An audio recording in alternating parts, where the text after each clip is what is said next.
ఇవాళ ఇంటింటికి మంచినీళ్ళ కనెక్షన్లు కూడా ప్రతి ఇంటికి తీసుకొస్తున్నాం, ప్రతి ఇంటికి కూడా నల్ల పెడుతున్నాం. రేపు ప్రతి ఇంటికి ప్రతిరోజు మంచినీళ్ళు ఇచ్చే కార్యక్రమాన్ని కూడా మరి తొందరలోనే మనం చేసుకోబోతున్నాం.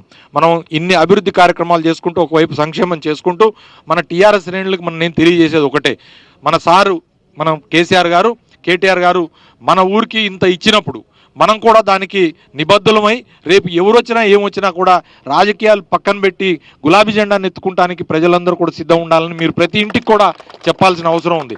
అట్లయితేనే ఇంకా కూడా అభివృద్ధి మనకి ఎక్కువ వస్తుంది.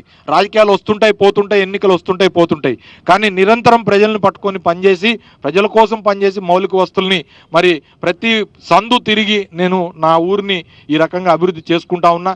కార్పొరేటర్లు కానీ మేయర్ గారు కానీ వారి ఆధ్వర్యంలో ఇంకా కూడా అభివృద్ధిని ముందుకు తీసుకొని పోదాం.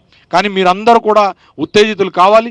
చేసిన అభివృద్ధిని మనం తెలియజెప్పుకోవాల్సిన అవసరం ఉంది. ప్రతి ఇంటికి కూడా పాంప్లెట్ రూపంలో కోటి గారికి చెప్తున్నా, అట్లనే మరి ఇక్కడున్న డివిజన్ నాయకులందరూ కూడా చెప్తున్నా, ఈ డివిజన్లో జరిగిన అభివృద్ధిని 4 పేజీల పాంప్లెట్ తీసి మనం ఏమేమి చేసినాం, ఏమేమి రోడ్లు వేసినాం అన్నీ చేయాలా. ఆ 4 పేజీల పాంప్లెట్ని ప్రతి ఇంటికి వెళ్ళి చెప్పాలా.